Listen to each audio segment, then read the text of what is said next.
Dear Papa Dudut, unang-una ay nagpapasalamat po ako sa inyo at sa inyong programa na araw-araw kong sinusubaybayan. Sa mga panahon ngayon ay namamalagi lang ako sa aking kwarto. Walang ginagawa at walang makausap. At ang programa mo na lamang ang nakakapagpasaya sa akin at ang tanging pinaguhugutan ko ng lakas at inspirasyon. Ako po si Jessie pero ang totoong pangalan ko ay Jesus.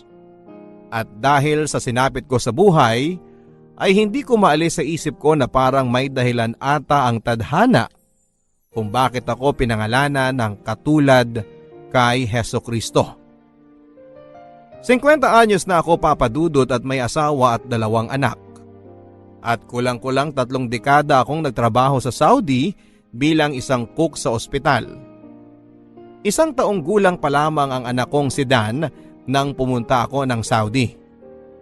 At ang sumunod ko namang anak na si Annie ay nabuo 2 taon pagkatapos nang nagbakasyon ako sa Maynila. Kaya naman hindi ko na talaga nasaksihan ang paglaki ng mga anak ko. At nabubuo lang kaming pamilya tuwing nagbabakasyon ako. Galing lang ako sa mahirap na pamilya. Ang ama ko ay isang construction worker at ang nanay ko naman ay naninilbihan bilang kasambahay sa isang mayamang pamilya. Sa kasamaang palad ay namatay sa aksidente ang ama ko noong ako'y 22 anyos pa lamang. Halos kasabay ng pagkakapanganak ng asawa ko sa panganay ko. At dahil ako rin ang panganay sa aming 3 magkakapatid, ay ako ang inaasahang sumalo at maging katuwang sa responsibilidad na mabigyan sila ng maayos na kinabukasan. Dahil nakatapos naman ako ng kursong nutrition, ay nakakuha ako noon ng trabaho sa isang kumpanya at kahit papaano ay kumikita na. Ang asawa ko namang si Lena ay nagtatrabaho na rin bilang cashier sa isang restaurant. Pero dahil nga sa pagkamatay ng aming ama, na sinabayan ng pagkakapanganak ng aking asawa, ay nagsabay-sabay ang mga gastusin. Kaya naman ang una kong naisip kaagad ay makapag-abroad. Bagamat alam ng aking asawa ang obligasyon ko sa aking mga kapatid, ay alam niya na sila ng anak ko ang pinakadahilan kung bakit ako nag-abroad. Kung tutuusin naman kasi, Papa Dudut, ay kaya naman naming maitawid mag-asawa ang pagpapamilya. Pero hindi sasapat ang kinikita ko para mapagtapos ang mga sarili kong kapatid. Ang sinasabi ko sa aking asawa ay gusto ko kasing makapag-aral sa isang pribadong paaralan ng mga anak namin para mas maging maganda ang kinabukasan nila. Bagamat totoo naman ay binibigyan din ako ng dahilan na yon ng sapat na oras para matapos ko ang obligasyon ko sa mga kapatid ko, habang hindi pa pumapasok sa eskwelahan ang anak namin. Pero ang nangyari, Papa Dudut, ay yung sumunod sa akin lalaki na si David ay nakabuntis at hindi nakapagtapos. At ang bunso naming si Ruth ay bagsak-bagsakan sa mga grado. Kaya ilang taon sa high school at college bago nakagraduate. At para mapanindigan din ang pangako ko sa asawa ko na papag-aralin ko ang mga anak namin sa mga pribadong eskwelahan, ay doble kayod ako sa Saudi. Kahit nga ilegal ang mag-sideline sa Saudi ay pinasok ko na rin para humaba-haba lang ang pisiko sa mga bayarin. At sa kabila ng mga sakripisyo ko, ay naiibsa naman ang mga hirap at lungkot ko sa Saudi tuwing umuuwi ako ng Pilipinas. Sa airport pa lang ay kumpleto palagi ang pamilya ko, pati na ang mga kamag-anak na sumusundo. Sa tuwing uuwi ako, pakiramdam ko ay ako si Santa Claus na nagbibigay ng mga regalo sa pamilya at kamag-anak. Ang kinaibahan lamang namin ay mapa good or bad sila, ay nakakatanggap sila ng regalo sa akin.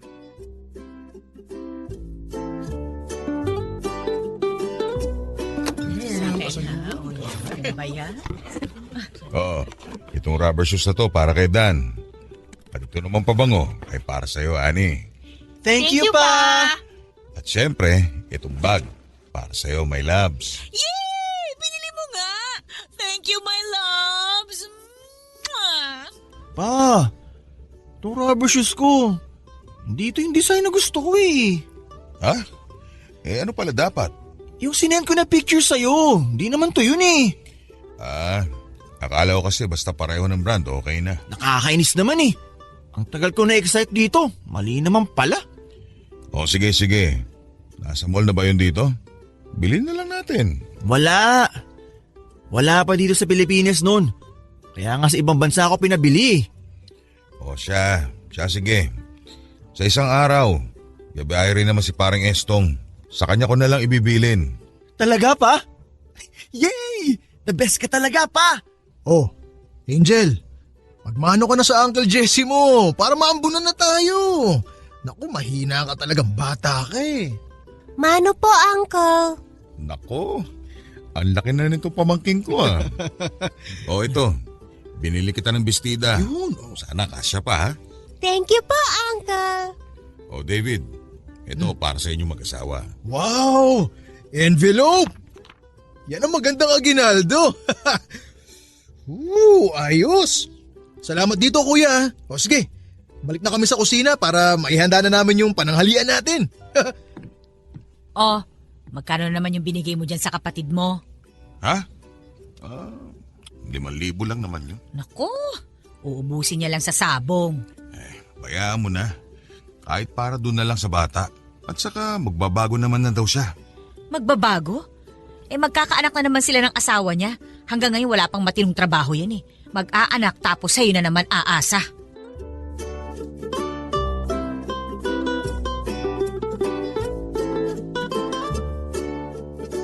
Aminado naman ako, Papa Dudut, na na-spoil ko iyong mga kapatid ko.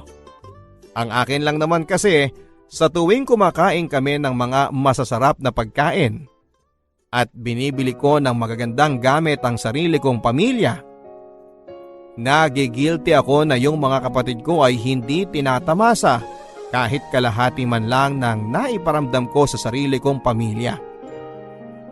Kahit naman kasi nag-asawa ng maaga yung kapatid ko at yung bunso namin ay naging bulakpol, ay malapit at malambing pa rin sila sa akin. Maski na nga yung pamangking kong bata, bagay na namimiss ko sa mga anak ko. At minsan na nga rin, maski sa asawa ko. Mahirap mang tanggapin, Papa Dudut, ay hindi close sa akin ang mga anak ko. Hindi ko rin naman sila masisisi dahil hindi ko na nga sila nasubaybayan sa kanilang paglaki. At kahit pa taon-taon din naman ang pagbabakasyon ko sa Pilipinas, lalo na nitong mga nakaraan, ay alam ko namang hindi sasapat yon kailanman sa mga namiss ko na mga mahalagang pangyayari sa buhay ng mga anak ko. Kaya nga kahit na lumaki rin na medyo bulakbol at maluho yung dalawa kong anak, hirap akong sitahin sila dahil na nga sa mga naging pagkukulang ko. At dahil sa alam kong isusumbat nila sa akin na yung mga kapatid ko ay hanggang ngayon ay umaasa pa rin sa akin. Masakit man, Papa Dudut, pero pakiramdam ko, minsan ay ATM ang tingin sa akin ng sarili kong pamilya.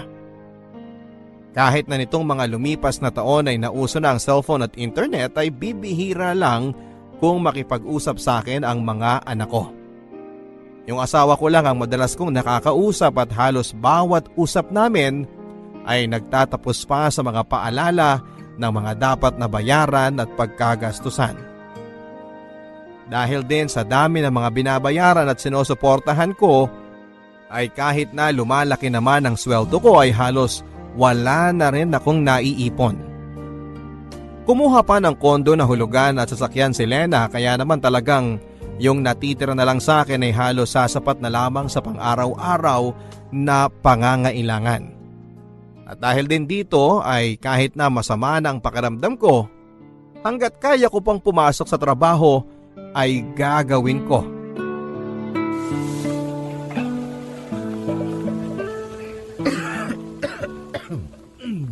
Jesse, Mukhang sama niyang ubo mo ah. Okay lang. Okay lang ako. Kumusta naman yung birthday na panganay mo? Nagustuhan niya ba yung cellphone na in-order mo para sa kanya? Oo, nagustuhan niya. Ayos pala. Kung bibili ka pa ng cellphone, sabihin mo lang sa akin at ipapa-order ko kay misis. Ang saya na ng kwentuhan nyo niyan. Ang linaw na ng video call. Ako, puro games nga eh. Hindi man lang tumatawag sa akin. Pero mukhang o-order nga ako kasi yung bunso ko naman ang humihirit na dapat daw i-upgrade na yung cellphone niya. Sige. Sabihin ko kay misis. Sabihin mo lang kung anong model ang gusto. Kaya nga eh. Mukhang yung makukuha ko sa paluwagan natin doon lang mapupunta eh. Ganyan talaga ang mga bata ngayon. Nung panahon natin, kutsi-kutsihan lang at saka robot, masaya na tayo. Ngayon, cellphone na. At tapos, pag binigyan mo ng mumurahin, nakasimangot pa. Ang gusto yung high-end na cellphone. Pangkalahating buwang sweldo pa natin ang halaga. Oo nga eh. Pero aminin mo, ang hirap din namang tanggihan. Sinabi mo pa. Nga pala pre, sila Mando pala magpa-party daw sa kanila. Order daw sila ng 2 kilo ng adobo sa'yo. Tapos pa-extra daw ng itlog at baboy. Sige. Kailan kaya nila kay...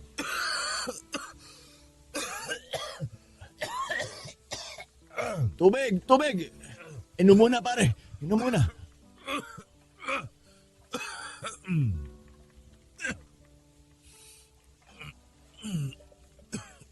Jesse, uwi ka na kaya muna. Pahinga mo na yan. Parang lumalala na yan Hindi na pwede. Nagamit ko na lahat ng leave ko.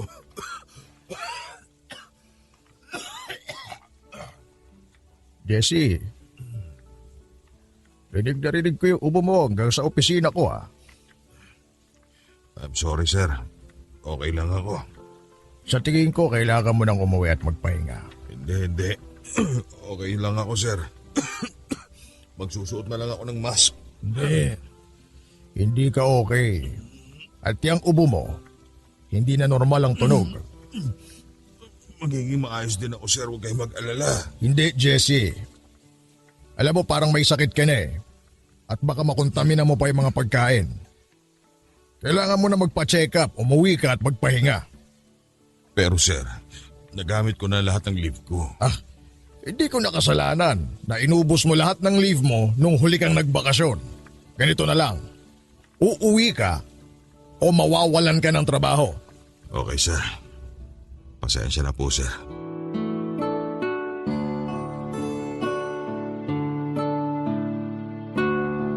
Lahat ng uri ng pagtitipid ay ginagawa ko, Papa Dudut. Kahit na paulit-ulit na ulam araw-araw sa loob ng higit 300 araw ay ayos lang sa akin. Basta sa isang buwan na bakasyon ko sa Pilipinas ay napapakain ko sa mga masasarap na restaurant ang pamilya ko at mga kamag-anak. Sa isang OFW kasi, Papa Dudut, ay hindi lang pamilya mo ang kailangan mong pakainin o ilibre sa tuwing uwi mo. Pati na ang mga kamag-anak, mga kaibigan at kaibigan ng mga kamag-anak. Kumbaga ay one time big time na gastusan sa isang buwan tapos ay 11 buwan na kayod at pagtitiis.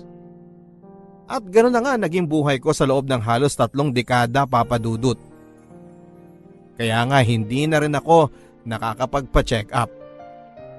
Nung una ay para makatipid pero noong nagsimula na akong may nararamdamang mga kakaiba, ay dahil sa pangamba na baka nga kung ano ang makita ng mga doktor ay makadagdag pa sa gastos. Sa isip-isip ko, sige na.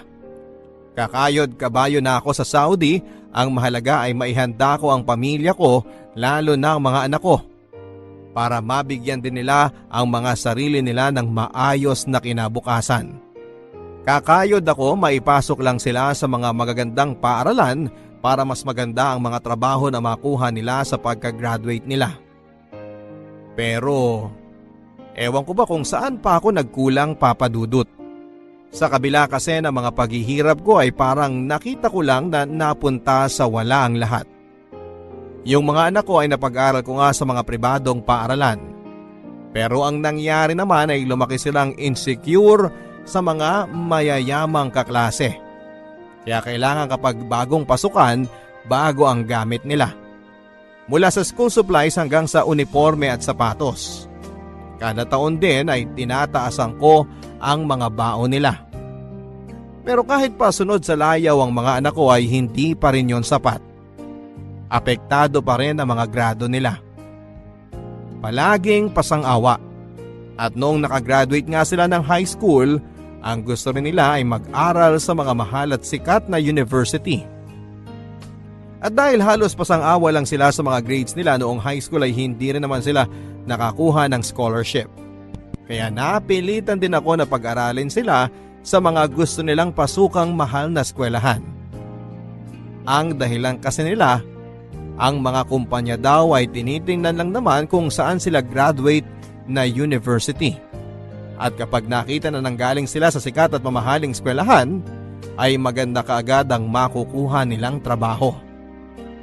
At dahil nakikita ko naman na may punto sila ay pumayag na rin ako sa kanilang desisyon. Isa rin sa mga dahilan, Papa Dudut, kung bakit ako napapayag na ipasok sa mga pribadong university ang mga anak ko ay dahil si Lena ay may nakuhang negosyo ng panahon na yon na nakatulong ng malaki sa pamilya. Nagsisimula pa lang noon ang mga networking, Papa Dudut, at nag-invest kami ng malaking pera para mag-member.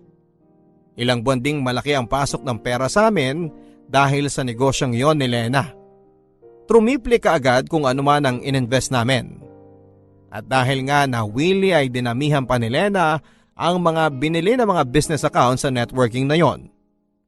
Pero matapos lang ang kulang-kulang isang taon ay pinasara ang kumpanyang yon at hindi na namin nabawi kung ano man ang na-invest namin.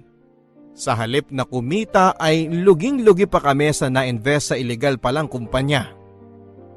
Pero dahil napasubo na nga at mga na-enroll na mga anak namin sa mga mahal na paaralan, ay kami na lang ulit ang nag-adjust. Lalo na ako. Pero ang ending, ang panganay ko ay nag-drop out din. At ang bunso ko naman ay nakagraduate naman pero delayed. Sa ngayon ay si Dan ay unemployed dahil walang natatagalan na kumpanya. At si Annie naman ay iniwan ng nakabuntis at ngayon ay isang single mother. At pareho sila ngayon ay sa amin pa rin nakapisan. Dahil maski ang mga kapatid ko ay umaasa pa rin sa akin. Isang araw ay na-realize ko na lang na sa pagtatrabaho ko at pagsusuporta sa mga kamag-anak ko, umikot ang aking buhay. Napabayaan ko na ang aking sarili at ang aking kalusugan. Nagmana sa akin ang anak ko. Mahilig din ako sa mga sapatos pero nakalimutan ko na yung huling beses na nabili ko ang sarili ko ng sapatos na gusto ko.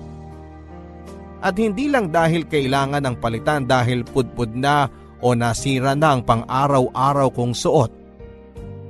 Noong una ay nananalig pa ako na magkakahimala at magbabago ang ugali at sitwasyon ng aking mga anak at mga kapatid ko. Pero nitong lumaon ay lalo na noong nakaramdam na ako ng kakaiba ay napalitan ako ng pangamba. Pangamba na kapag namatay ako, saan pupulutin ang mag-iina ko at ang mga kapatid ko? Oh, bakit hindi mo subukan tong lemon chicken? Hindi ko kaya. Ang hapdi. Hindi pa rin ba magaling yung singaw mo? Hindi pa eh. Ano ba yan? Bago ka umalis sa Saudi, nandyan na yan ah. Matatapos na bakasyon mo dito, hindi pa rin gumagaling? Kuya, tawas at sipilyo lang ang katapat niyan. Magsipilyo ka kasi dapat palagi. Bakit wala pa dito si Angel ngayon? Busy ba sa pag-aaral sa accounting? Ay, kuya, mag-shift daw siya ng kurso eh. Parang gusto raw niya na mag-com arts. Bakit? Bumagsak ano? Sabi ko naman pakuhain mo ng nursing yung anak mo. Para makapag-abroad at nang kumita kagad ng malaki. Mahirap naman kasing ipilit sa bata kung ano yung gusto ng magulang. Mamaya, magbulakbol pa eh. Ganun din naman ang ginawa niya eh. Sayang ang pinangmamatrikula ng kuya mo dyan kay Angel. Sa ComArts lang pala mauuwi. Ate Lena, alam kong maraming utang na loob ang pamilya ko kay kuya. Pero alam mong hindi ko naman ipinilit kay kuya yun eh. Siya ang nagkusang mag-sponsor ng pag-aaral ni Angel. Tinanggap mo naman kagad.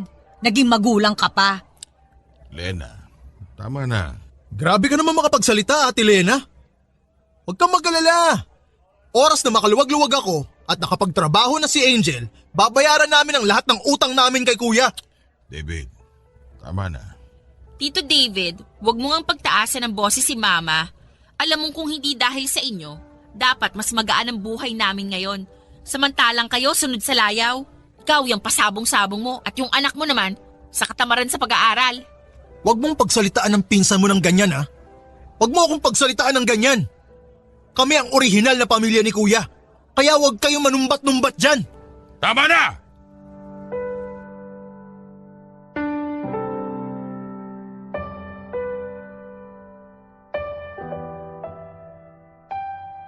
Bago ako bumalik ng Saudi sa bakasyon kong yon ay kinonsulta ko na sa dentista yung hindi ko gumagaling na singaw. Sobrang sakit na kasi at halos hirap na akong makakain. Ang hindi ko akalain na sa pangungonsulta kong yon para makahingi sana ng gamot at ng pain reliever ay may malalamang mas malalang sakit ang dentista. Pinayuhan niya ako na lumapit sa doktor sapagkat ibang klase na daw ang ganong klase ng singaw na matagal nang hindi gumagaling. At matapos na mga test at obserbasyon, ay napag-alaman ko na meron akong stage 1 tongue cancer. Hindi ako makapaniwala sa mga narinig kong yon, Papa Dudut. Noong una ay akala ko ay kung magkakasakit ako ay sa baga o kaya ay sa atay. Yun pala ay sa dila pa. Dati kasi akong nagsisigarilyo at ayon sa mga doktor ay maaaring cause din daw yon ng pagkakaroon ng stage cancer. Inilihim ko ang diagnosis ng mga doktor sa aking pamilya. Hindi dahil sa ayaw kong mag-alala sila kundi dahil sa mga panahon niyon ay in denial pa rin ako. Sa katunayan ay itinuloy ko ang pagbiyahe ko pabalik ng Saudi. Kahit na alam kong may ganong resulta na sa akin ng doktor. Ang sabi ko sa sarili ko ay isang doktor lang naman ang may sabi. Kukonsulta pa ako sa ibang doktor para sa second opinion. Babaguhin ko ang diet at magbabawas ng stress sa buhay at manunumbalik sa Panginoon. Pero wala pang isang buwan ay napilitan akong bumalik sa Pilipinas at sa pagkakataong yon ay permanente na pala ang magiging pag-uwi ko. Ikinalulungkot kong sabihin, pero meron kang stage 2 cancer, Jessie.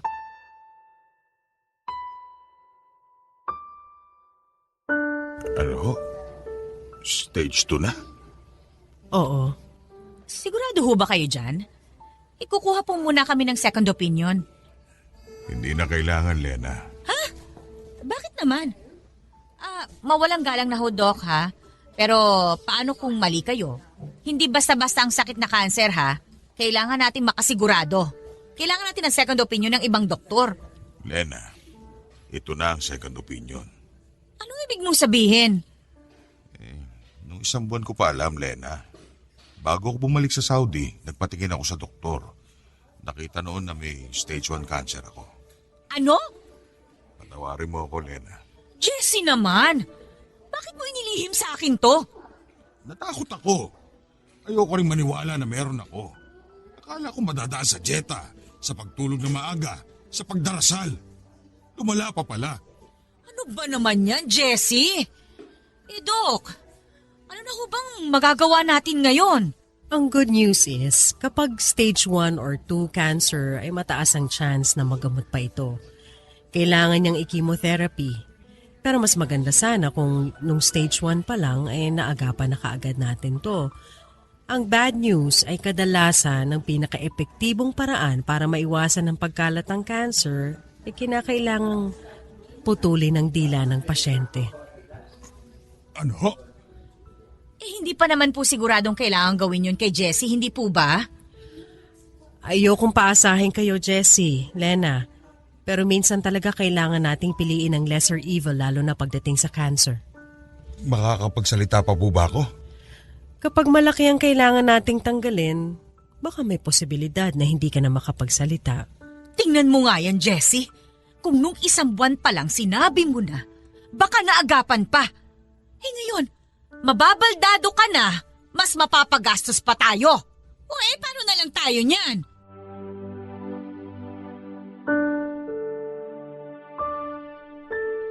Kung nahirapan akong sabihin yon sa asawa ko, Papa Dudut, mas nahirapan akong ipaalam ang balitang yon sa mga anak at mga kapatid ko. Sa akin lang sila nakadepende at natakot akong makita ang kanilang reaksyon. Buong buhay ko, sanay ako na ako ang nag-aalaga at nagsosuporta, na ako ang nagtatrabaho. Ngayon sa isang iglap ay bigla akong naging imbalido. Walang pakinabang at alagain. Ang inakala ko sa oras na marinig ng mga anak ko at ng mga kapatid ko na may cancer ako ay maiiyak sila at malulungkot. Pero ang una kong nakita sa kanila nang sabihin ni Lena sa kanila ang tungkol sa kondisyon ko ay ang matinding takot. Takot na hindi para sa akin kundi takot para sa mga sarili nila. Halos mabasa ko sa mga mukha nila ang mga makasarili nilang problema. Paano na ang matrikula ni Angel? Paano na ang mga bayarin dito sa bahay? Paano ko na babayaran ang coaching ni loan ko? At matapos ang takot ay nakita ko sa mga mata nila ang irita. Saan kami kukuha ng pampagamot dito? Sino ang mag-aalaga sa amin dito? Gagaling pa kaya ito at magtatrabaho? At sa isang igla, Papa Dudut, mula sa pagiging breadwinner ay bigla akong naging pabigat. Gamit ang sarili kong savings ay agad akong isinabak sa chemotherapy. At masasabi kong ilang sessions pa lamang ng chemotherapy ay dinaig na niya ang lahat ng hirap na dinanas ko sa Saudi. Nariyan yung walang tigil ako sa kakasuka. May panahon na hindi matigil ang pagdumi ko. Pumayat ako ng husto at nagmukhang halos bangkay. Ngunit bukod sa pisikal na sakit ay mas matindi ata ang emosyonal na dulot ng chemotherapy sa akin, Papa Dudut. Ni hindi na sa akin makatingin si Lena. Ang mga anak ko, kita ko ang pandidiri sa kanilang mga mata. At yung mga kapatid ko ay nawala na ang dating pagiging magiliw at malambing sa akin. Nagtuturoan pa sila kung sino raw ang dapat na mag-alaga at magbantay sa akin. Sa totoo lang, Papa Dudut, kung hindi lang ako natatakot sa Diyos ay baka winakasang ko na ang buhay ko. Minsan nga, dinadaan ko na lang sa katatawanan ng aking sitwasyon. Naisip ko kung itong sinapit ko sa mundo ay impyerno na. Paano pa doon sa tunay na impyerno na walang takas? Pero may mga oras din na nagalit ako sa Diyos. Sa halip na magdasal ako para pagalingin ako ay sinusumbatan ko siya. Sinasabi ko sa Panginoon na sana nga talaga ay nandyan siya. Na totoo siya. Dahil sa pinaparanas niya sa akin dito sa malupit na mundo ay sisingilin ko siya ng pwesto ko sa langit. Ang sabi ko sa kanya, hindi ako papayag na walang langit. Dahil sa pagkakataong ito na tinanggal na sa akin ang lahat, yun na lamang ang natitira.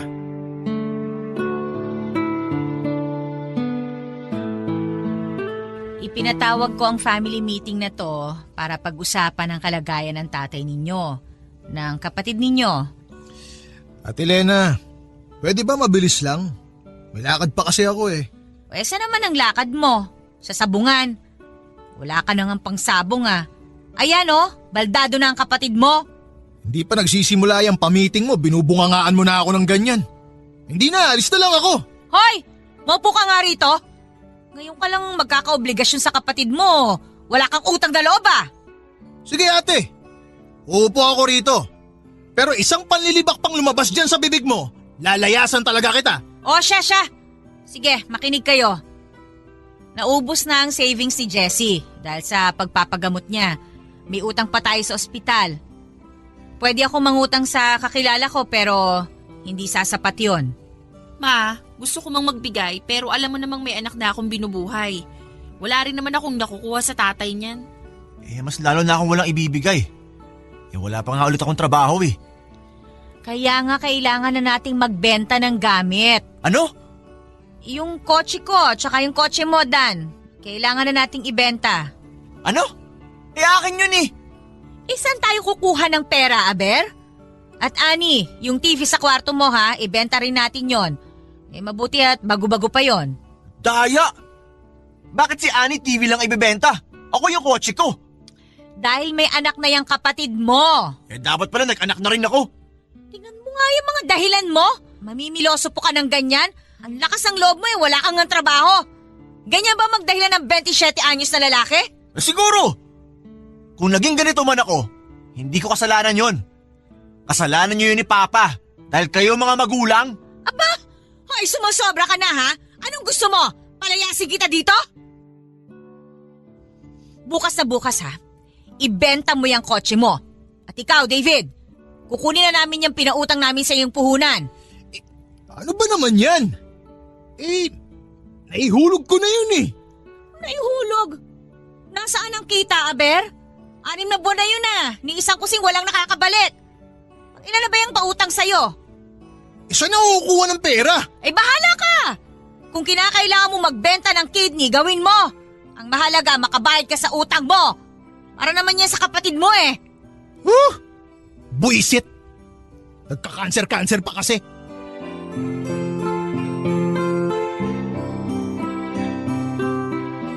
Dahil maliit lang naman ang bahay, bawat away nila, bawat talakan tungkol sa pera at problema sa gastusin ay napapakinggan ko. Minsan nga wala na silang pakialam. Kahit na alam nilang naroon lamang ako ay tuloy lang sila sa pagsasalita. Hindi ko nga alam kung wala lang silang pakialam o sadyang nagpaparinig na. Sobrang panlalait ang inabot ko sa mga panahon na yon, Papa Dudut. Kung dati Santa Claus ang tingin sa akin tuwing umuwi ako ng Pilipinas, ngayon ay bigla na lang akong naging invisible. Dinadaan-daanan, ni ayaw tignan.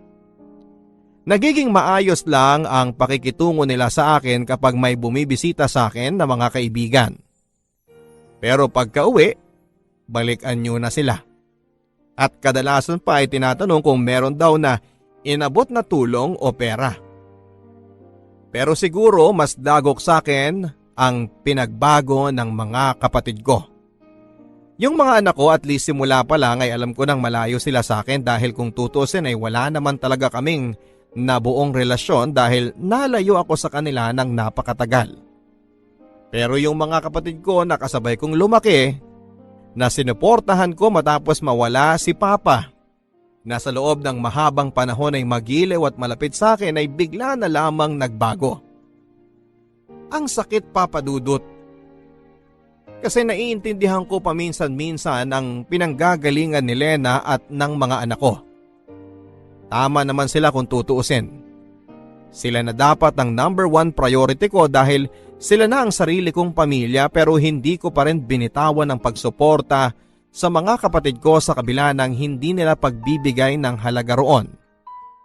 At ngayong wala na akong pakinabang sa kanila, ay parang bigla na rin silang nawala ng kuya.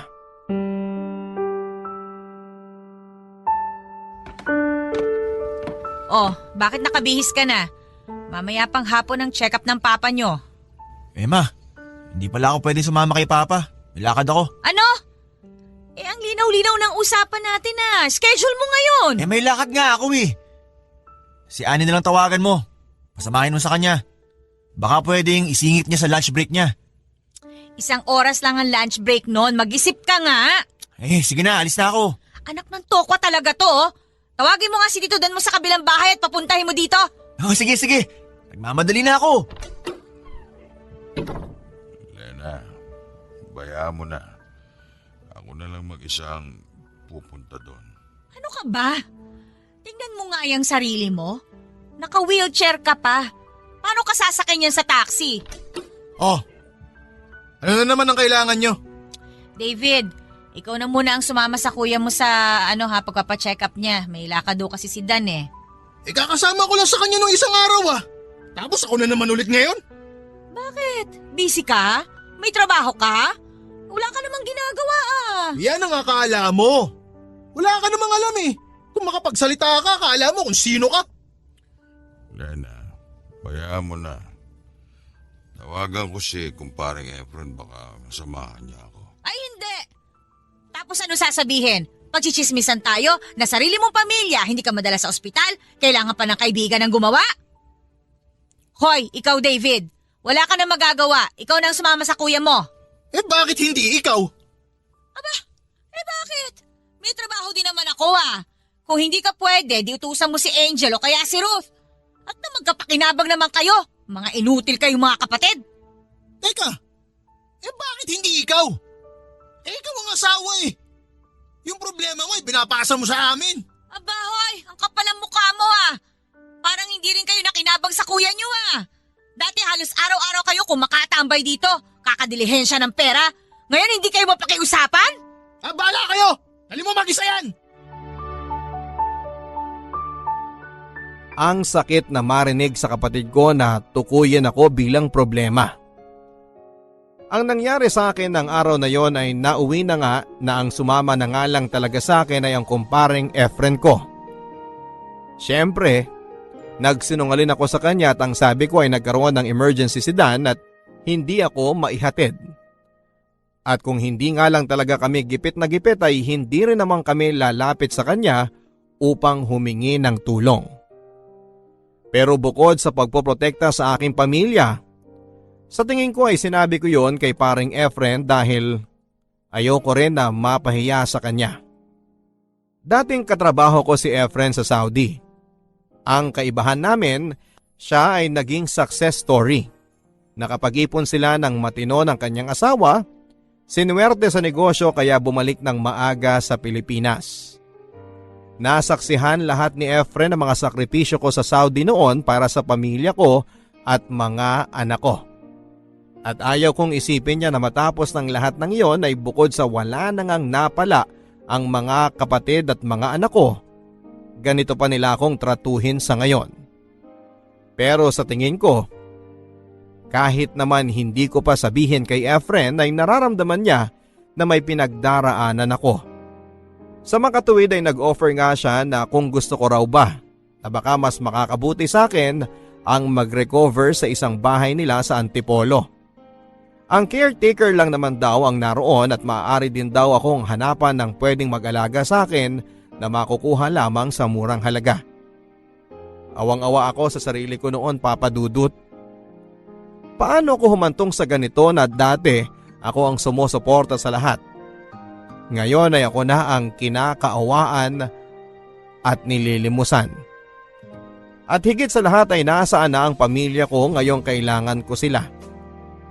Mas naaasahan ko pa ang kaibigan ko at mas nakikita ko pa na may halaga ako sa ibang tao kesa sa sarili kong mga kadugo.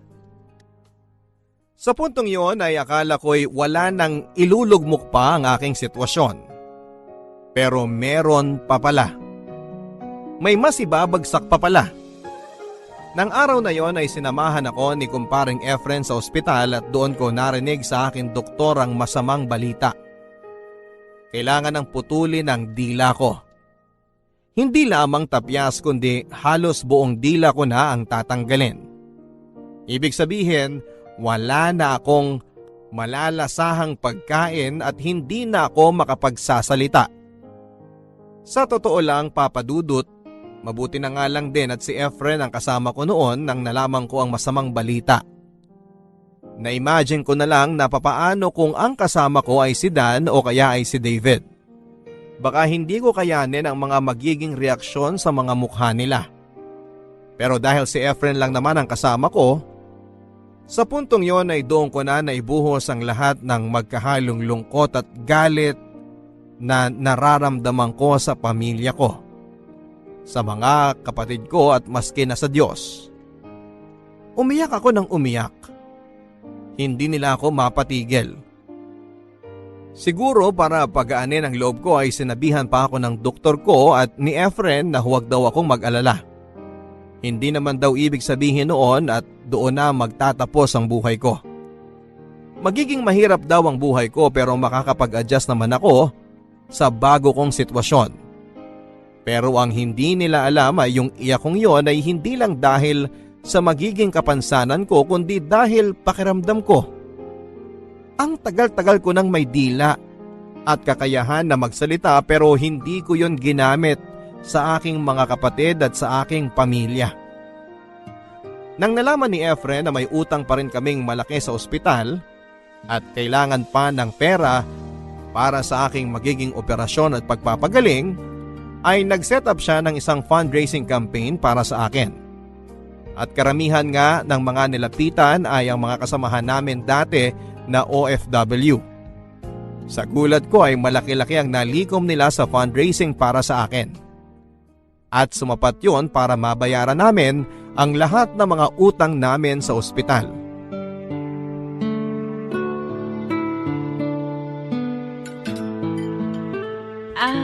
Kumusta na raw pala yung fundraising na ginawa ni na kumparing Efren? May mga nagbigay ba naman? Oo. Sa katunayan, malaking araw ang nalikom nila. Baka sumapat na para doon sa mga utang natin sa ospital. Pati na rin sa operasyon ko. Ay nako, salamat naman sa Diyos. Kung ganun pala ma, hindi na ako pupunta bukas sa financial assistance. Okay na pala Mabuti na rin para makapasok pa ako sa opisina. Uy, hindi ah! Pila mo yon. Sayang din yun. Pera na yun, pakakawalan mo pa. Oo nga naman, sayang din yung pera na makukuha doon. May pasok nga ako bukas Dan, sige ikaw na lang kaya ang pumunta doon bukas. Ha? Ay, sige na nga. Kakancel ko na lang yung lakad ko. Ano ba yon? Cheque ba yon? Kanino ba ipapangalan yon? Aba, at anong balak mo? Kukunin mo yon? Hindi naman lahat. Kailangan ko rin yun para sa negosyong balak kong itayo. Hala, kung ganun din naman, edi sige na. Ako na lang ang pipila bukas para sa akin mapunta yun. Tigil nga kayo. Kung may unang pupuntahan yung cheque na yon ay para dito sa mga bayarin natin sa bahay. Daya naman Binento ko yung kotse ko para sa pagpapagamot niyan. Tapos wala man lang babalik sa akin ni isang kusing? Dan, sumasobra ka na ha? Bakit? Sa akin din naman ang galing ay pinambayad mo sa sasakyan na yan Ganon. So hindi mo naman pala yung binigay sa akin, pinahiram mo lang. Sana pala, nilinaw mo nung binigay mo sa akin yung kotse para hindi na ako umasa. Sumusobra ka na ha? Jessie, wag mo na kasing patulan. Ano? Sasaktan niyo ako? Tandaan niyo, matanda na kayo. Malapit na kayo maging baldado. Mula ngayon, hindi na kayo mabubuhay nang wala kami. Mag-ingat-ingat kayo sa mga sinasabi niyo. Dan, tumahimik ka na. Alam niyo, kung hindi ka namin naalagaan, mamamatay ka. Dan!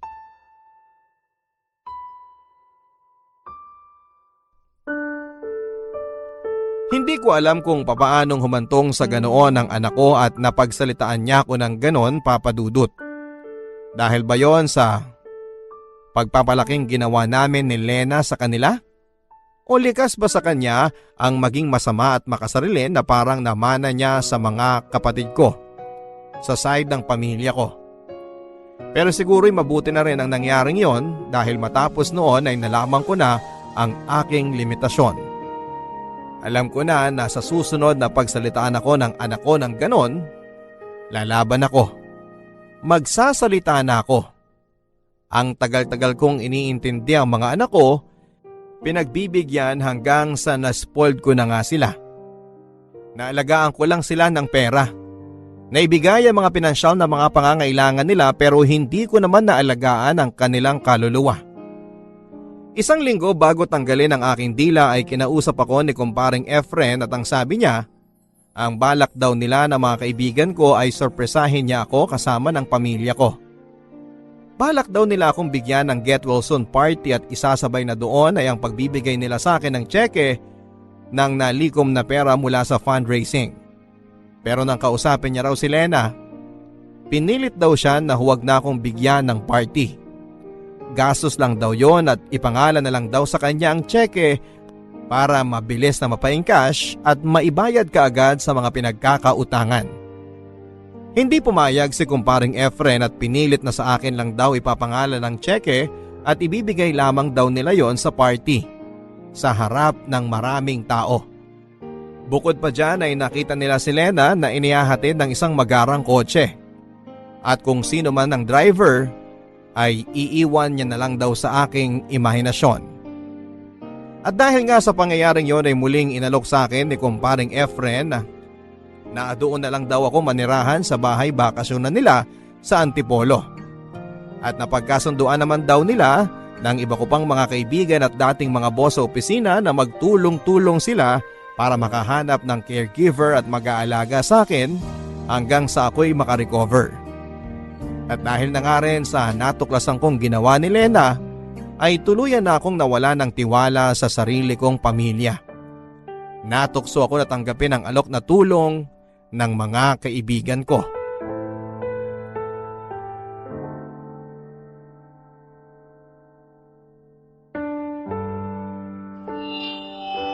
Ngayon po ay dumating na tayo sa pinakamahalagang bahagi ng ating programa. Dahil po sa tulong ninyong lahat ay nakalikom tayo ng 987,304 pesos na magagamit ni Jessie para sa kanyang mga gastusin sa ospital at pagpapagaling. Pero bago ang lahat, nais muna naming tawagin ng ilan sa mga kamag-anak ni Jessie para magbigay ng maikling mensahe. Unahin natin siguro yung bunsong anak ni Jessie, si Annie. Maraming salamat po sa pagpunta nyo dito at para sa tulong na ibinahagi nyo sa aming pamilya. Okay, short and sweet. Sige, ang susunod naman nating tawagin ay ang panganay ni Jessie na si Dan. Maraming salamat ho sa bigay niyong pera sa amin. Oh, yun lang? Contest ata ito ng paiklian na sagot sa ama mo, anong masasabi mo, Dan? Lalo pat ilang araw na lang ay ooperahan na siya. Get well soon pa. Ay, iba parang may pinanghuhugutan. Bakit? Ano ba gusto nyo? Na magdrama kami rito dahil nilimusan nyo kami? Gusto nyo gumaan pakiramdam nyo dahil nakatulong kayo sa mahirap? Dan! Lumayas ka na lang dito kung mag-aasta kang ganyan. Ano bang gusto nila marinig? Kung gaano kabuti at matulungin yung ama namin, kaya maski yung isusubo na lang namin, ibibigay pa dyan sa mga batugan niyang kamag-anak? Aba, hayop kang bata ka!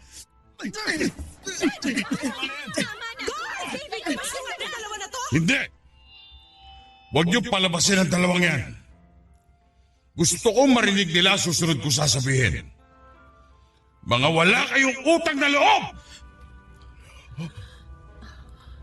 Dan, wala kang karapatan na pagsalita ng ganyan ng uncle mo. Matanda pa rin sa'yo yan. Matuto kang gumalang. Oo, inaamin ko. Dapat sana mas magaan pa ang buhay natin ngayon kung hindi ko tinulungan ang mga kapatid ko. Pero kadugo ko pa rin sila. At hindi ko rin kaya na pabayaan ko na lang sila. At ikaw naman, David. Kayo ni Ruth. Sinayang niyo lang ang hirap ko para sa inyo. Alam niyo ba kung gaano kahirap ang buhay sa Saudi? Ng isang OFW? Na bawat pisong inaabot ko sa inyo, pinaghihirapan ko. Tapos kumakawaldas kayo, wagas! Jessie, kalma na. Huwag mo nang palakihin, nakakahiya. Sa isang linggo, tatanggalin na ang dila ko. Kaya kukunin ko ng pagkakataong ito para sabihin ang lahat ng gusto ko at kinikimkim ko. At alam mo kung ano ang tunay na nakakahiya, Lena? Na tinanong mo si kumparing Efren kung pwedeng ipangalan sa iyo ang tseke. At pagkatapos nun, ay sinundo ka ng lalaking may magarang sasakyan. Ano naman kung hinatid ako? Kaibigan ko lang yon. Ang dudumi ng utak ninyo? O di sige, iyong-iyo na yung cheque mo. Wala kang utang na loob. Lena, kayong lahat ang walang utang na loob. Doon ako dediretso sa rest house na inihanda ni kumparing Efren at ng mga kaibigan ko sa Antipolo. Mula ngayon, tinatapos ko na ang obligasyon ko sa inyo. At huwag kayong mag-alala dahil wala na rin kayong obligasyon sa akin.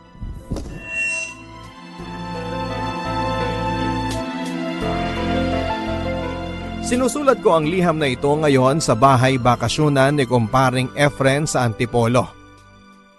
Putol na rin ang dila ko. Pero ang magandang balita ay nag-improve na ang kalagayan ko. Sa susunod kong check-up ay ipinagdarasal ko na naging successful ang chemotherapy at ang pagputol sa aking dila para madugtungan pa ng kahit na ilang taon pa ang buhay ko. Nakakatuwang isipin na ilang buwan lang ang nakakalipas ay naisip kong kitlin ang buhay ko. Ilang buwan pa lamang ang lumipas nang ang pagtingin ko sa buhay ay isang sumpa at ang mundo ay isang impyerno.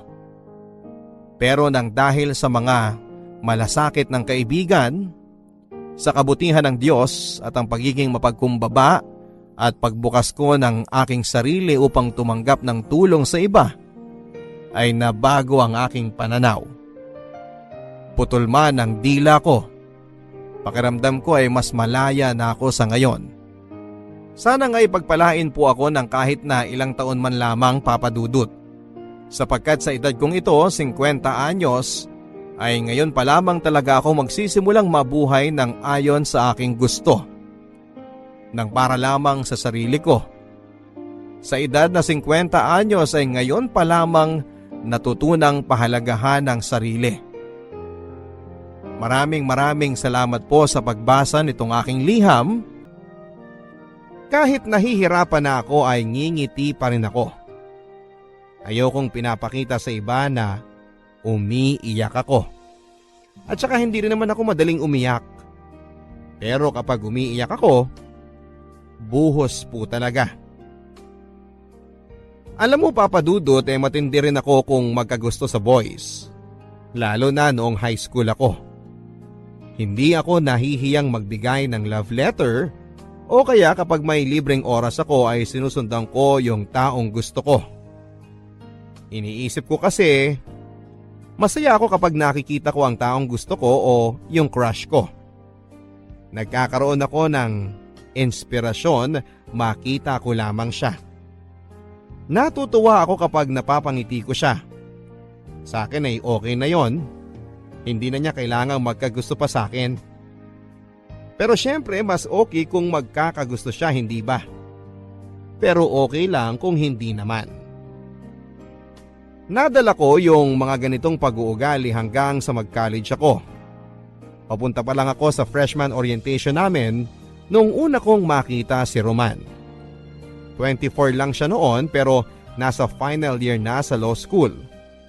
At dahil hindi ako inabutan ng K-12, 16 years old pa lamang ako nang pumasok na freshman sa isang malaking university sa Metro Manila. Nagkaroon ng aksidente noon sa daanan. Nagkabuhol-buhol ang traffic dahil may tumaob na van. Bumaba kami sa sinasakyan naming jeep dahil nakita naming nagkakagulo na ang mga tao. Nakita ko na may mga tao sa loob ng van na hindi pa rin makalabas. Yung iba, umiiyak. Yung iba naman ay humihingi ng saklolo. Kaya lang, lahat ng mga tao ay parang tulala. Walang makagalaw sa sobrang shock dahil sa aksidenteng nangyari. Tapos ay bigla na lang akong nakarinig ng malakas na sigaw. Hindi sigaw na parang natataranta kundi sigaw na parang naguutos. Nakita ko sa kaliwa ko ang isang lalaking nirorolyo ang mahabang sleeves ng polo niya habang nagdidikta sa mga tao kung ano ang gagawin. Siya mismo ang dumapa para kunin ang mga taong natrap sa loob ng tumaob na van. Isa-isa nilang nailigtas ang mga pasahero. Mabuti na lang at walang namatay. May mga nasugatan pero hindi naman malubha. By that time ay dumating na ang rescue team kaya nabigyan ng emergency treatment ang mga nasugatan. Nagpalakpakan ang mga tao nang mahugot ni Roman ang huling tao sa van. Doon ako unang humanga at nagkagusto sa kanya. Nung una kong nakita si Roman, Papa Dudut, ay hindi ko alam na iisa lang pala ang pinapasukan naming university. Pero dahil magkaiba kami ng kurso ay hindi ko siya nakikita. Nagkita na lamang kami nang muli kaming nagkabanggaan sa library. As in literal na banggaan talaga. Medyo clumsy rin kasi ako kaya hindi ko siya napansin.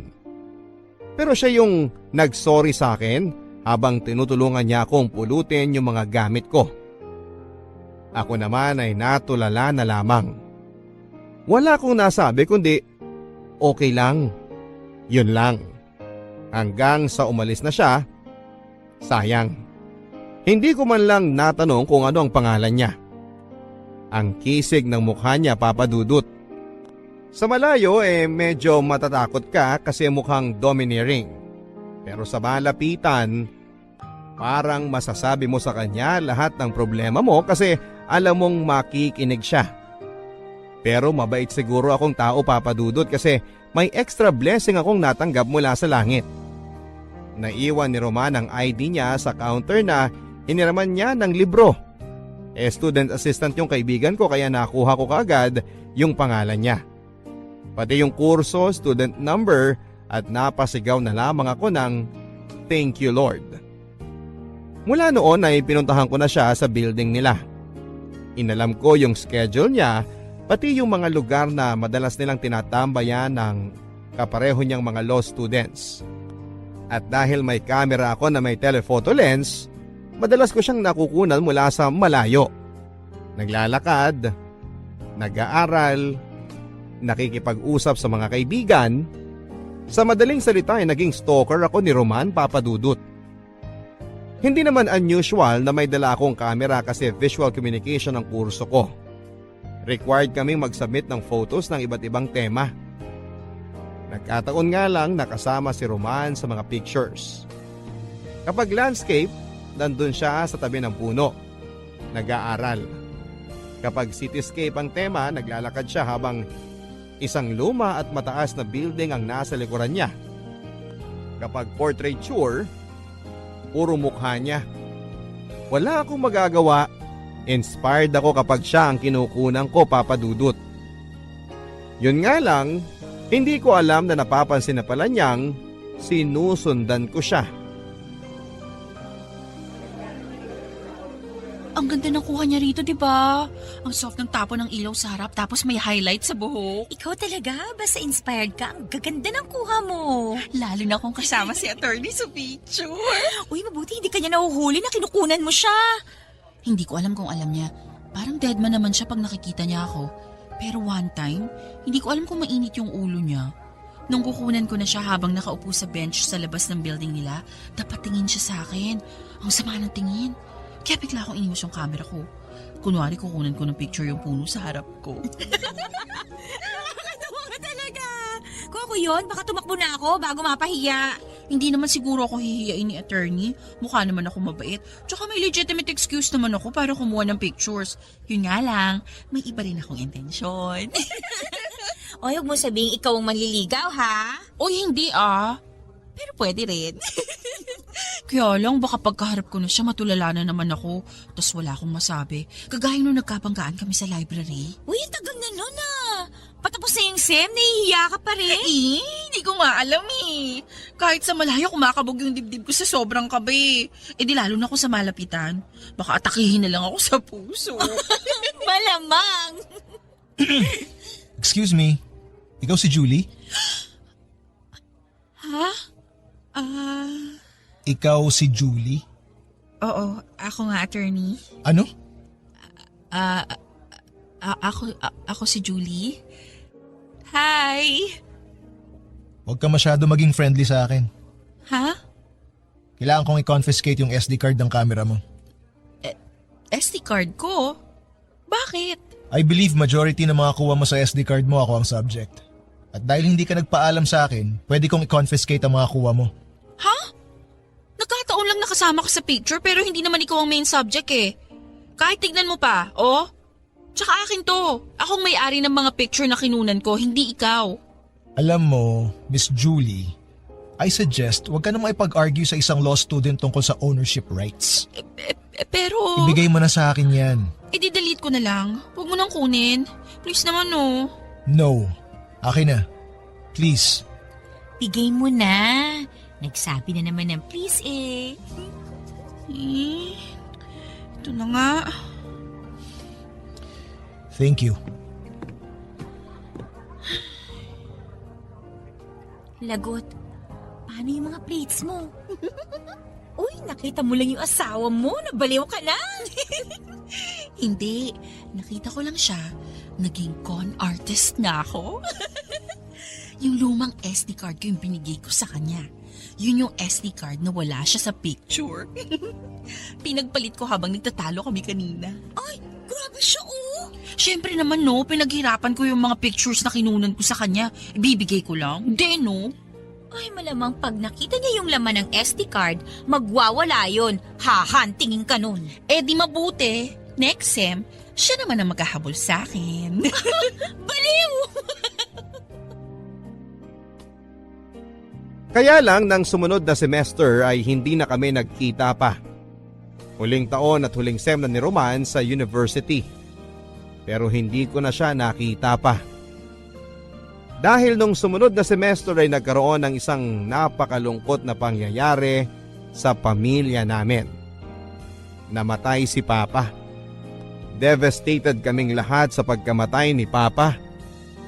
Lalo na kasi spoiled kaming lahat sa kanya. Mula kay Mama hanggang sa bunso naming kapatid ay spoiled sa kanya. Kaya hanggang ngayon, iniingatan ko pa rin ang unang kamerang binili niya para sa akin. Masakit kasi maaga kaming iniwan ni Papa. Pero kailangan naming harapin ang reality na wala na siya. Sa pagkalibing kay Papa ay nagmeeting kami ng mga kapatid ko. Kasama si Mama. Si Papa ang breadwinner sa pamilya at nung namatay siya ay nawala na ang taong nagpo-provide ng mga pangangailangan namin.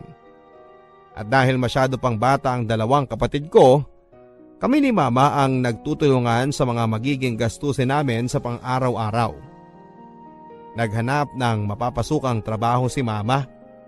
Pero dahil hindi naman nakatapos ng college, nahirapan siyang makakuha ng trabaho. Nang matanggap naman siya sa trabaho ay hindi naman ganong kalaki ang sweldo niya. Nasa minimum lang. Ako naman bilang panganay ay nag-decide ako na maging irregular student na lamang. Kapag may pang-tuition, saka ako mag-i-enroll. May mga semester na nagpa-file ako ng leave of absence para magtrabaho at makapag-ipon ng pang-tuition. Kaya inabot ako ng halos 7 years bago ako nakagraduate sa isang 4-year course, Papa Dudut. Sa loob ng 7 years na yon, hindi ko pa rin makalimutan si Roman. Pero dahil naging busy na ako sa pagtatrabaho at pag-aaral ay hindi ko na siya hinahanap pa. Ang sabi sa akin ni Marie, after a year pagkatapos niyang graduate ay nakapasa na to ng bar. Wala siya sa top 10 pero nasa 3% ng mga nakapasa. Yun nga lang ay hindi ko na alam kung saang legal office siya napunta. Pero noong mga panahon na yon kahit na hindi ko siya nakikita at wala na akong balita pa sa kanya, isa pa rin siya sa mga nagbibigay sa akin ng inspirasyon at lakas para magpatuloy at lumaban sa buhay. Dahil sa kanya at dahil nakikita ko ang mga pictures niya, nagiging positive pa rin ako sa buhay ko. Kahit sumagi sa isipan ko na baka nag-asawa na siya, masaya pa rin ako at iniisip ko at least yung taong nagbigay sa akin ng saya, masaya na rin sa buhay niya. Pagka-graduate ay nahirapan akong humanap ng trabaho. Kung meron man, puro racket lang sa production. Hindi stable ang sweldo. Noong mga panahon na yon ay nag-aaral pa ang kapatid ko kaya kailangan ko ng trabahong may sweldong natatanggap kada kinsenas at 30 para matulungan sila sa pag-aaral. Nirecommend akong legal assistant ng kaibigan ko sa isang law firm. Madali naman ako natanggap kasi noong working student ako ay isa sa mga naging trabaho ko ay messenger sa isang law firm. Tumutulong din ako sa mga legal secretaries ng mga abogado nila, kaya naman kahit papaano ay may alam na rin ako. Kahit para legal work ay pinapagawa na rin sa akin kapag busy ang mga tao.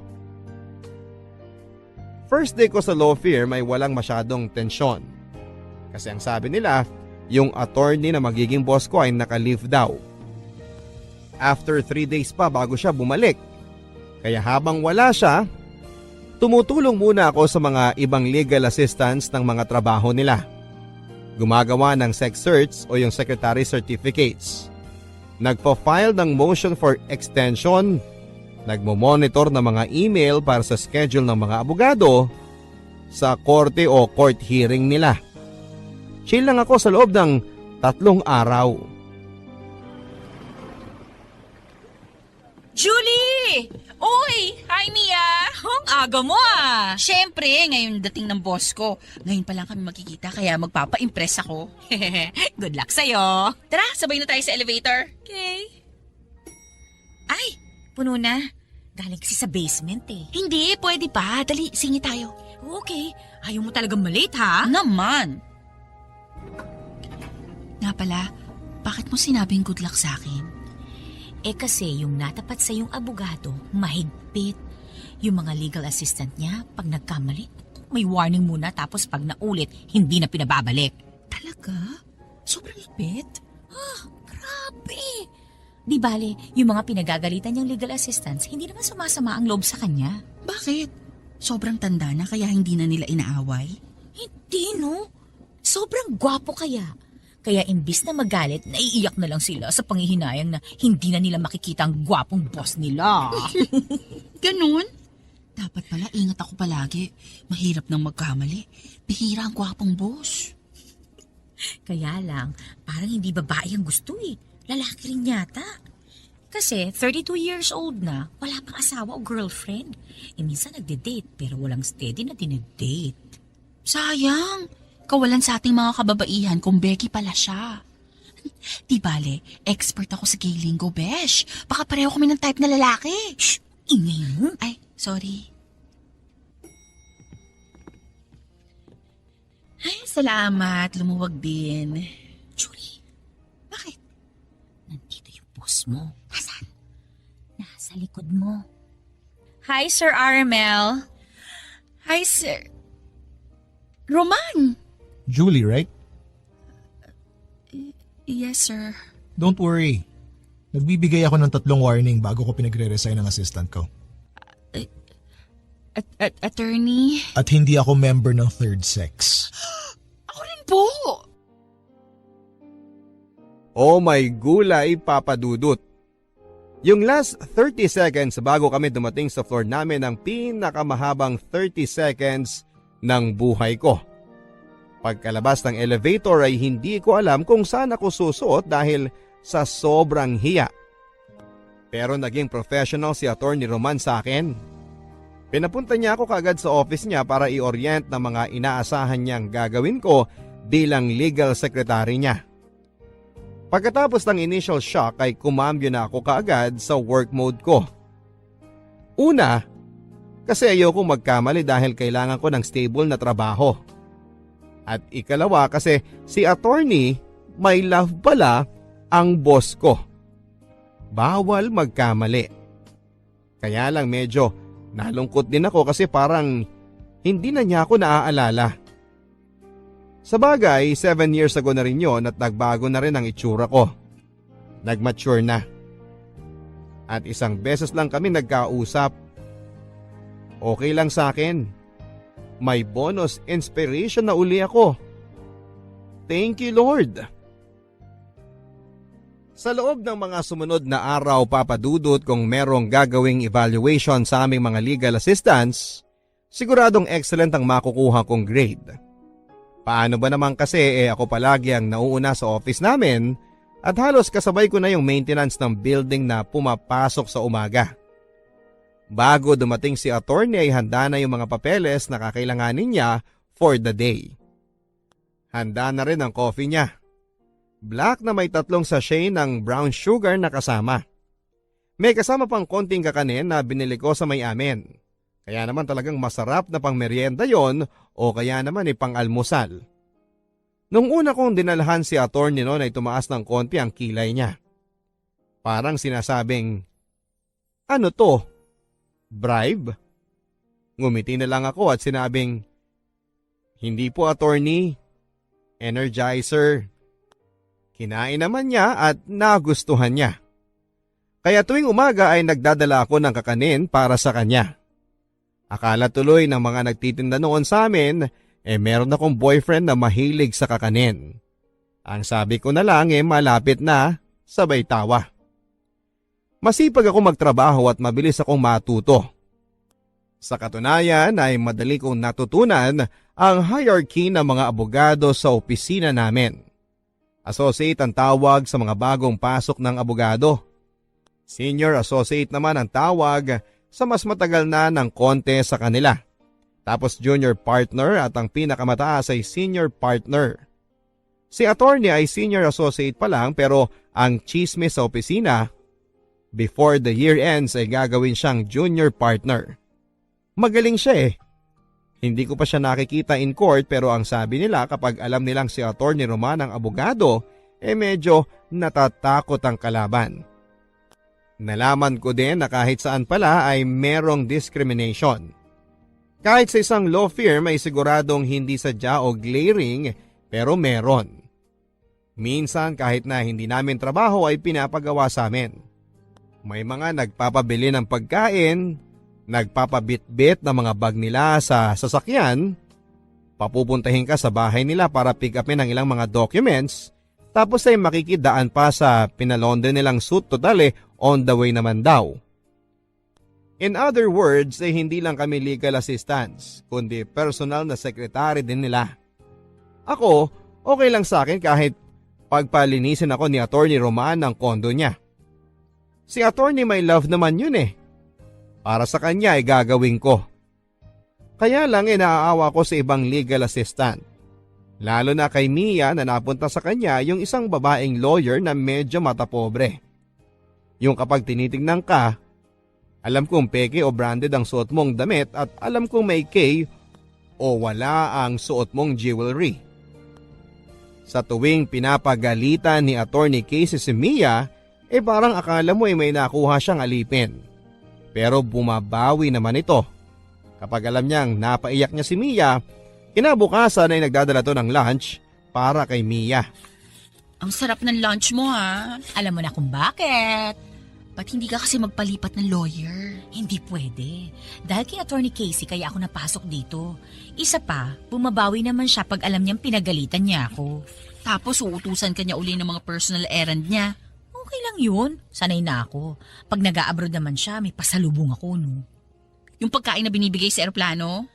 Halata ba? Oo. Bakit ikaw? Kahit hindi mo na trabaho, ginagawa mo pa rin para kay Attorney Roman. At least si Attorney Roman, hindi niya ako inuutusan. Ako na yung nagkukusang gawin yung ilang personal errands niya. Minsan nga kahit ayaw niya, ginagawa ko pa rin. Papagalitan niya ako, pero alam ko, grateful siya sa ginawa ko kasi nakakatulong ako para mabawasan yung maliliit na bagay na medyo toxic para sa kanyang gawin. May gusto ka kay Attorney Roman, ano? Shhh! Huwag mong ilakas! At least ako may motivation para gawin yung ginagawa ko. Tsaka magaling si Attorney Roman. Hoy, magaling din naman si Attorney Casey Marami na nga ako natutunan sa kanya. Magaling ba yung puro motion for extension ng pinapagawa sa'yo? Pa-extend ng mga kaso? Tsaka anong natututunan mo? Umiyak ng tahimik? Julie? Attorney!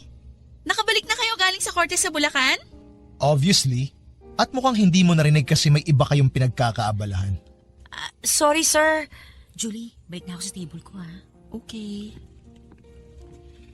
Napa-photocopy mo na ba yung pleadings na pinapafile ko sa korte kahapon? Opo, attorney. Nasa table nyo na po. Good. Julie? Attorney? Na-appreciate ko yung mga ginagawa mo para sa akin pero sana, kung anong advice mo sa kaibigan mo, sundin mo rin. Hindi kayo alalay. Huwag niyong ibaba ang sarili niyo dahil ang nagkataong mas mataas ang ranggo namin sa inyo dito sa office. Sir, narinig niyong usapan namin? Ibig sabihin... Narinig kong pinag-uusapan niyo si Attorney Casey.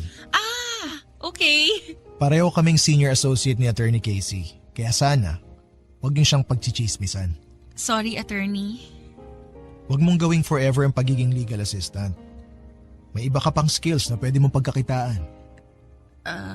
Ano pong ibig niyong sabihin? Nagkibit balikat na lamang si Attorney Roman sabay pasok na sa office niya. Anong ibang skills ang sinasabi niya, Papa Dudut? Office skills?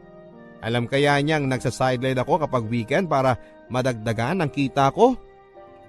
Bigla tuloy akong nahiya. Pero tuloy pa rin ako sa ginagawa kong pagtulong kay Attorney Roman. Wala namang masama. Isa pa ay masaya akong nakakatulong sa kanya. Papa Dudut, nakalimutan kong sabihin na kaya din pala ako medyo asar kay Attorney Casey kasi bukod sa pagiging arogante, ay may gusto rin siya kay Attorney Roman. Technically, karibal ko si Attorney Casey kay Attorney Roman. Hindi lang yun chismis, Papa Dudut. Nakikita namin kapag magkasama sila. Gusto niyang laging nakahawak sa braso ni Attorney Roman. Si Attorney deadma. Kapag nakikita ko nga sila ay parang gusto kong pumagitna na sa kanila at paghiwalayin silang dalawa. Kaya lang, legal assistant lang ako. Wala akong karapatan. Julie, pasok ka rito sandali please. Hi, Julie. Hi, Attorney Casey. Ano yan, Attorney Roman?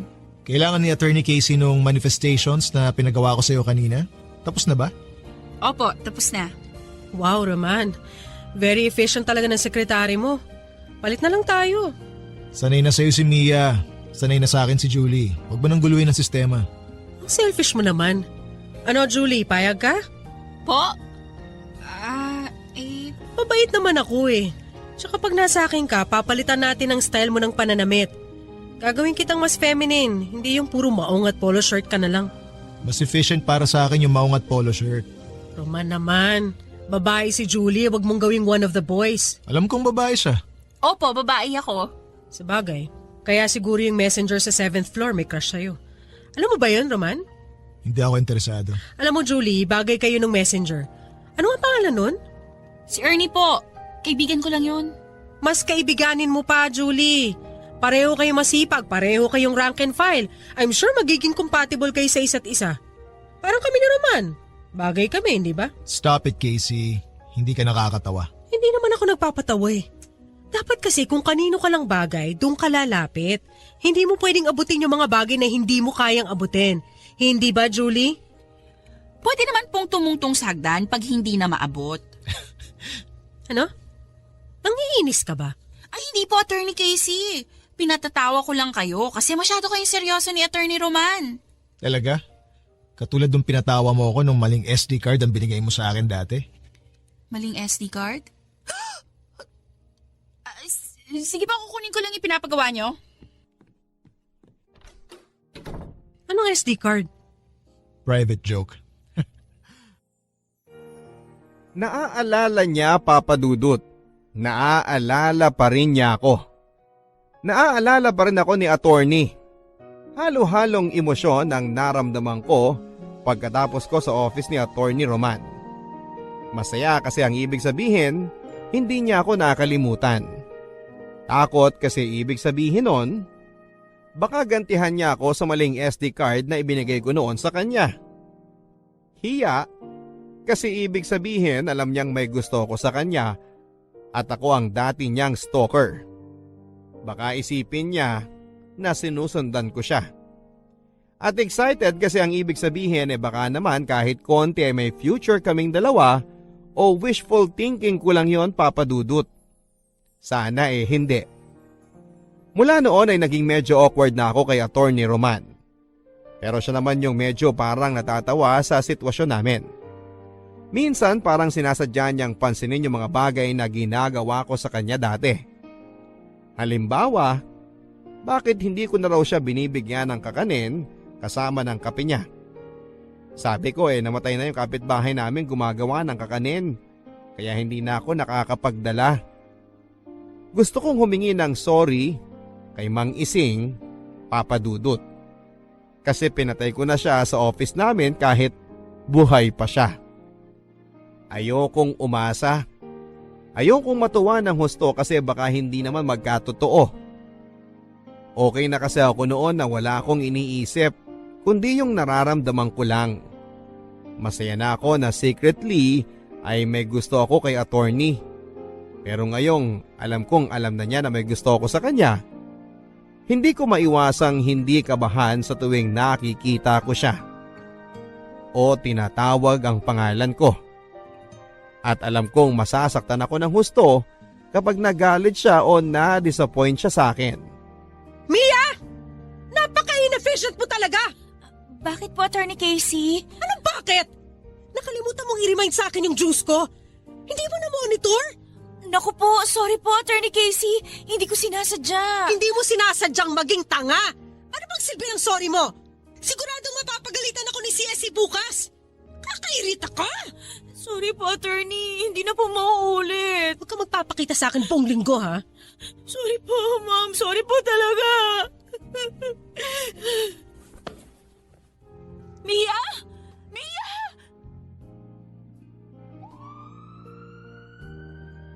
Oh, tapos ng palabas. Ba't nandito pa kayo sa labas? Nagkamalay na si Mia. Pinadala ko na lang sa ospital para makasigurong hindi na bagok ang ulo niya at lalo maging inefficient. Hindi maganda yung sinabi mo, Casey. Bakit? Kasalanan ko bang hinimatay siya? Hindi ko naman siya sinaktan. Mahina kasi ang loob. Kaya kinakayan-kayanan niyo siya. Ano? Julie! Matagal na nagtitiis sa inyo si Mia, Attorney Casey. Hindi niya kayo sinasagot dahil may utang na loob siya sa inyo. Pero wala kayong karapatang insultuhin ang pagkatao niya. Sekretary niyo siya, hindi niyo siya alalay o alipin. Abogado pa naman kayo, hindi kayo marunong kumilala ng karapatang pantao ng bawat nilalang?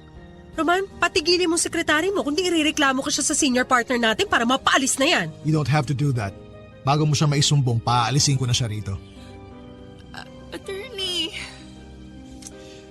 I'm sorry, Julie. Tama ka, pero hindi tama ang ginawa mo. Hindi ko mapapalampas yon sa isang subordinate. Okay lang, Attorney. Huwag na kayong mag-abala na sisandehin ako. Magre-resign na lang po ako. Kahit masakit, Papa Dudut, ay nag-resign ako. Pero hindi masama ang loob ko. Ang tanga ko pagdating sa pag-ibig, no, Papa Dudut. Hindi na nga ako kinampihan ng taong mahal ko. Naiintindihan ko pa kung bakit niya ginawa yon. Ayokong maging minus point sa kanya ang pagkakaroon ng sekretary na walang manners at paalaaway. Ayokong dahil doon kaya hindi siya gagawing junior partner kasi kapag nangyari yon, ako ang unang malulungkot. At saka ang sabi naman niya, meron akong ibang skills na pwede kong magamit kung sakali. Kaya hindi ako natatakot na mag-resign. Nanghihinayang lang ako kasi malaking tulong sa pamilya namin yung 15 at 30 na siguradong sweldo ko. Pero kilala ko yung pamilya ko. Alam ko na maiintindihan nila kung sakaling tipid muna kami hanggat hindi ako nakakahanap ng kapalit na trabaho. Nagbigay ako ng 2 weeks notice sa opisina para makahanap sila ng ipapalit sa akin at ma-endorse ko ng maayos sa papalit sa akin ng trabahong iiwanan ko sa kanya. Si Attorney Roman, hindi ko alam kung galit sa akin o masama ang loob kasi masyadong formal ang trato sa akin. Parang ako ang sinisisi niya na nag-resign ako. Pagdating nung huling araw ko sa opisina, nagpaalam ako kay attorney. Attorney Roman, Yes? magpapaalam na po ako sa inyo. Maraming salamat po sa lahat. Sa lahat ng ano? Sa kabutihan nyo, sa mga itinuro nyo sa akin, at sa mga advice nyo sa akin. Yun lang? Opo. Sigurado ka? Okay, magiging honest na ako. Salamat kasi ikaw ang naging inspirasyon ko habang nagtatrabaho ako dito. Dahil sa'yo, naging masaya ako. At sorry kasi na-disappoint ka sa akin dahil sa ginawa ko kay Attorney Casey. At sorry, hindi na kita pinupo. Hindi mo ba ihihingi ng sorry yung ginawa mong panloloko sa akin 7 years ago? 7 years ago? Ibig sabihin yung... SD card. Grabe naman tong magtanim ng galit, ang lalim ng ugat. Sorry dun sa SD card. May malilipatan ka na bang trabaho? Maghahanap pa ako. Okay lang? Huwag ka mag-worry, makakahanap din ako ng ibang trabaho. Naalala mo si Gilier, yung classmate ko sa law school? Yung kasama ko nung binigyan mo ako ng maling SD card. Ah! Gilier palang pangalan niya. May-ari siya ng isang production house. Naghahanap siya ng in-house photographer. Stable na trabaho. Gusto mo subukan? Ire-recommend mo ko? Gusto mo ba? Oo naman. Wow, salamat attorney. Oh, ba't umiiyak ka? Kasi hindi na kita makikita. Sorry, attorney. Siguro by now, alam mo nang mula noon hanggang ngayon, may gusto ako sa inyo. Pero huwag kayong mag-alala. Hindi ko naman ihihingi na ibalik nyo sa akin ang pagmamahal na binibigay ko.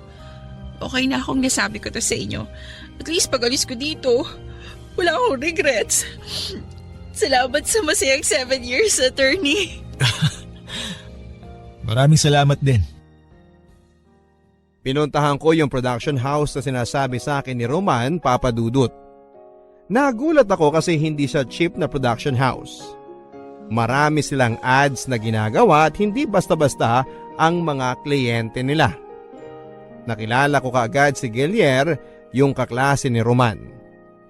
Ibinigay ko yung resume ko at in-interview niya ako. Nakapasa ako bilang in-house photographer nila. Pati ako ay nalula sa bilis ng mga pangyayari. Pero hindi ako nagrereklamo. Kasi ito yung ideal situation para sa akin. Ginagawa ko ang trabahong gusto ko na may stable na sweldo.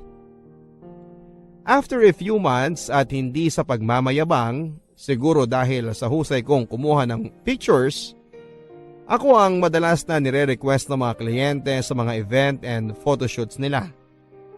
Si attorney, naaalala ko pa rin. Kapag may lull sa shot o kaya naman ay kapag wala akong ginagawa, siya ang naiisip ko kaagad. Kumusta na kaya siya? Okay kaya yung sekretary niya na pumalit sa akin?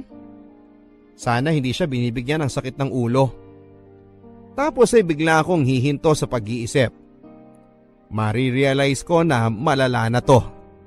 Kailangan ko nang kalimutan si attorney. Kasi hindi ba kung may gusto siya sa akin, sana ibinibisita niya ako dito sa bago kong trabaho. Alam naman niya kung saan ako lumipat at kaibigan naman niya si Gilier. Pero wala. Ang sabi ko tuloy sa sarili ko ay tama na, Julie. 7 taon ng buhay mo ay naubos na sa kanya. Move on ka na. Pero paano ako makaka-move on kung pati si Sir Gilier kapag nakikita ko ay si Attorney Roman ang laging kinukwento? Oh, Julie, overtime ka? Yes, sir. Sandali na lang to. Kinokorek ko lang yung kulay ng model. Gusto ko yan. Medyo underexposed ang dating. Parang may mystery. Yun naman po kasi ang overall concept ng kliyente. Good. Parang ganyan yung isang picture na pinakita sa akin ni Roman na kinunan mo. Sir? Anong picture? Wala naman akong binigay na picture na kinunan ko at binigay ko kay Attorney Roman, ha? Ay, sorry. Hindi mo ba alam? Pinaprint niya yung mga picture na kinunan mo noong 7 years ago sa binigay mong SD card sa kanya. At mula doon, nagustuhan ko yung mga kuha mo kaya formalities na lang yung interview ko sa'yo. Kasi para sa akin, hired ka na. Teka, paano? Nagulat ka, no? Freshman ka pa lang, nabanggit ka na sa akin ni Roman. Naintriga raw siya sa isang babae na nakipag-away sa isang pasahero sa UV Express na ayaw umusog para mapaupo ng maayos ang isang matandang lalaki. Hindi ko maalala yung... Nakaupo kami ni Roman sa harap. Nasa likod ka naman nakaupo. Sinita mo yung babae kasi tinatarayan yung matandang lalaki. Pinausog mo kasi nahihirapan yung matanda. Kaso, ayaw umusog ng babae. Sabi niya, pababain na lang daw yung matanda at babayaran niya yung upuan. Nung narinig mo yun, inaway mo yung babae. Hindi ko na maalala yung sinabi mo. Pero tawa kami ng tawa ni Roman pagbaba namin. Kung ano-ano kasing batas ang sinabi mo doon sa babae, mali-mali naman yung mga sinabi mong batas. Naalala ko na. Ibig sabihin, mas una pa akong nakilala ni Attorney? Hindi ko alam ang timeline ng love story nyo. Pero alam niya, every time nandiyan ka at kinukunan mo siya ng picture. Minsan okay sa kanya pero pag alam niyang may klase ka, naiinis siya. Kasi alam niya nag-cut class ka dahil sa kanya. Sabi pa niya, ikaw raw ang stalker angel niya. May sense of justice para sa ibang tao pero para sa sarili, wala. Para namang telenovela to, sir. Ang hirap paniwalaan. Ewan ko sa inyong dalawa. Natatawa nga ako nung kinuwento niya na ikaw ang legal assistant niya. Alam mo bang hindi niya alam kung anong gagawin niyang trato sa'yo? Teka. Sir, ibig mong sabihin, may gusto rin siya sa akin? Hindi mo ba siya tinanong? Hindi. Malay ko, hindi naman siya nagsasabi. Masyado madrama ang kwento niyo. Mabuti pa siya na lang kausapin mo. Baka mamaya ako pang masisi niya. O sige, tapusin mo na yan tapos umuwi ka na. Papa Dudut, ako yung stalker, hindi ba? Pero sa mga sinabi ni Sir Guilliere, pareho pala kaming stalker ng isa't isa. Pagkatapos ng hilaw na confession na yon, hilaw kasi hindi galing mismo kay attorney at galing sa kaibigan niya. Kaya hindi pa counted yon, hindi ba? So paano na? Hindi ko na alam ang gagawin. Paano magpa-progress ang level ng relationship namin ni attorney kung hindi niya ako tinatawagan o binibisita sa bago kong trabaho? At ako naman, nahihiyang tumawag o puntahan siya sa trabaho. Ang dali lang ng problema namin pero hindi namin masolusyonan, and in the end, naisip ko na dahil ako naman ang mas bata, ako na lang ang magpapakumbaba. Lily, pakipasok dito yung compliance na pinagawa ko sa'yo.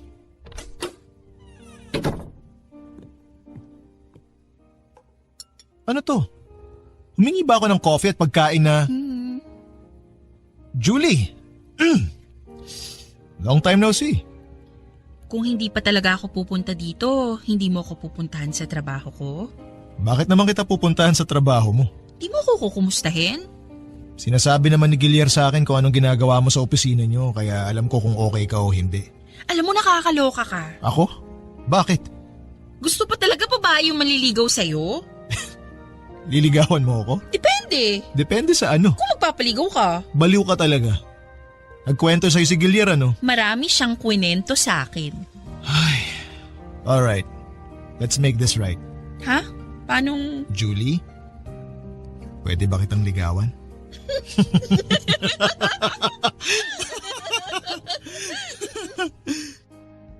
After 8 years ay naging kami ni attorney Roman Papadudut. Ang haba at ang corny ng love story namin. Puro hit and miss pero sa bandang huli, na-hit din. Apparently, hinanap din niya ako pagka-graduate niya. Pero dahil naging abala na sa bar at sa trabaho ay hindi na niya ako pinursu. At noong nakita niya akong muli, nagulat daw siya. Gusto na raw niyang itanong kung bakit ako nandun sa law office o kung saan daw ako nagpupunta pero pinigilan niya ang sarili niya dahil siya ang boss ko. Sa ngayon ay magto 2 years na kami ni attorney. Hindi na namin kailangang i-stalk ang bawat isa para ipakita ang pagmamahal namin. Sana na-inspire ang mga tagapakinig ninyo sa kwento namin ni Roman Papadudut.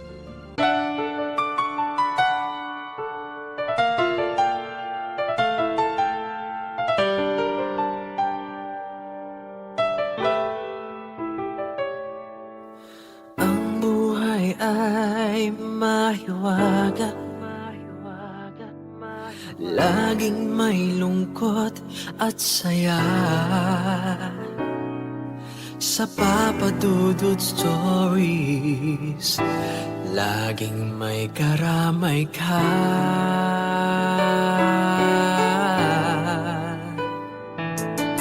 Mga problemang kaibigan, dito ay pakikinggan ka.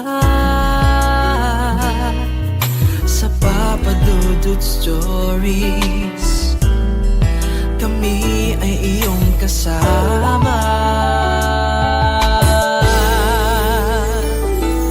Dito sa Papadudut Stories, ikaw ay hindi nag-iisa.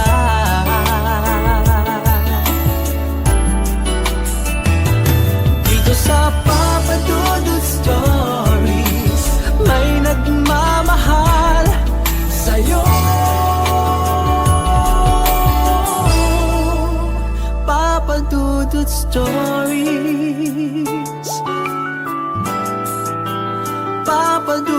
Stories.